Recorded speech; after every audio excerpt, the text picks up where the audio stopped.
ये तीन तरह के जो कर्म कहे ना शास्त्रों में, संचित, प्रारब्ध और क्रियमाण, ये तीन तरह के कर्म हैं महाराज। ये तीनों कर्म की जो बात है और व्याख्या है, ये अज्ञान मूलक है महाराज। वाह, कितनी वजनदार बात। अज्ञान मूलक। अज्ञान की स्थिति में ही कर्म की स्थिति बनती है।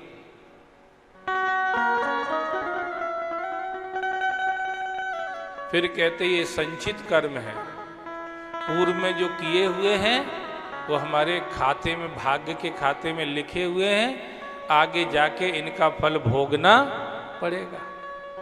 संचित कर्म। फिर कहते हैं प्रारब्ध कर्म। ये कौन से कर्म हैं? बोले जो हमने किए थे कभी, आज फल देने के लिए तत्पर हैं वो। आज हमारे सामने जो भी स्थिति बन रही है, ये प्रारब्ध का परिणाम है महाराज।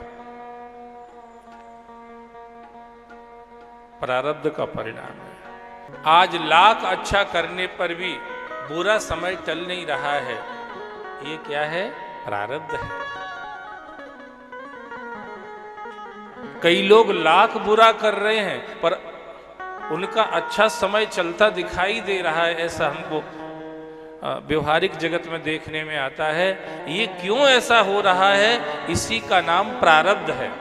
और तीसरे कर्म होते हैं क्रियमाण, जो हम आज कर रहे हैं महाराज। आज हमने जो कुछ भी किया है शुभाशुभ, ये क्रियमाण कर्म है।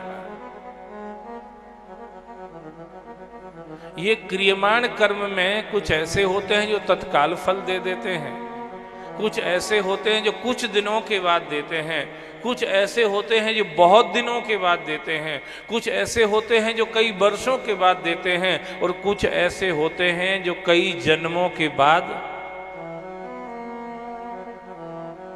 ये क्रियमाण है। संचित, प्रारब्ध, क्रियमाण, ये तीन तरह के कर्म हैं जो हमारे जीवन को निर्धारित करते हैं।